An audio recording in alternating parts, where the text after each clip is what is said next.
From JBS Studios in Greater New York, this is the JBS News Update with Teisha Bader. I'm Teisha Bader with the JBS News Update for Wednesday, February the 11th, 2026. Israeli Prime Minister Benjamin Netanyahu landed in Washington last night and today met with U.S. President Donald Trump at the White House, where the Prime Minister's office said the two discussed the negotiations with Iran, Gaza, and regional developments, and that the Prime Minister emphasized the security needs of the State of Israel in the context of the negotiations. And the two leaders agreed on continued coordination, it said, and the close bond between them. Just ahead of the meeting, Netanyahu met with U.S. Secretary of State Marco Rubio at Blair House and officially signed on to join the Board of Peace that will oversee the Gaza peace plan, and met earlier at Blair House today with Special Envoys Steve Witkoff and Jared Kushner, where the Prime Minister's office said the three discussed regional issues, saying the envoys provided an update on the first round of negotiations they held with Iran last Friday. In response to repeated ceasefire violations by terror group Hamas in Gaza, the IDF said today that it eliminated a Hamas terrorist responsible for the 2004 Beersheba bus bombings that murdered 16 Israeli civilians and injured some 100.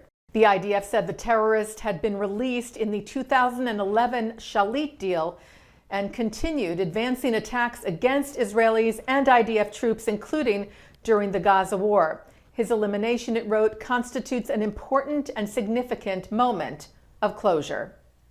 Turning now to the U.S., where a synagogue in Maryland was targeted with hateful anti-Semitic graffiti. The acronym AZAB, understood to stand for All Zionists Are Bastards, and a swastika were discovered yesterday spray-painted on the main signage of Sha'arei Tefillah in Olney. The same acronym defaced two banners at the site, including one that reads "Hate has no home here," and the other supporting Israel, that also had the word genocide spray-painted on it. Local news station WTOP cited the congregation's Rabbi Jonah Lehman, calling the incident very disturbing to say the least. But he said at the same time, tragically, not surprising. Maryland Governor Wes Moore condemned, he said, the anti-Semitic and anti-Israel message, saying there is no higher goal for any chief executive than ensuring their people feel safe where they live, where they work, and where they worship. Our administration is in close contact with local authorities in Montgomery County, and we remain committed to stomping out anti-Semitism in all its wicked forms. Montgomery County Police said they are currently canvassing the area and reviewing surveillance footage from the neighborhood in an effort to identify those responsible. They are also increasing patrol in the area and asking anyone with information to visit their Crime Solvers website. Well, turning now to the Olympics, where Jewish-American athlete Corey Dropkin won a silver medal yesterday in mixed doubles curling at the 2026 Games in Milan Cortina, together with his partner, Corey Thiese. This was the first ever U.S. Olympic medal in this event. Team Israel shared its best wishes, sending congrats to the two. United Hatzalah's Leight Legacy Heroes is hosting a free youth basketball clinic run by professional basketball player Ben Saraf at the Frisch School in Paramus, New Jersey on March the 8th. To learn more about this free event, you can go to israelrescue.org/basketball.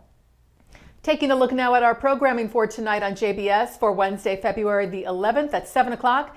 David Harris is joined by Israeli Ambassador to the United Nations in Geneva, Daniel Meron, to talk about the anti-Israel bias in the 40 UN organizations headquartered there and what he is doing to combat it. At 7:30, Rabbi Ammiel Hirsch reflects on today's fragile sense of stability, calling for leaders grounded in truth, integrity, and moral responsibility. That replays tonight at 10.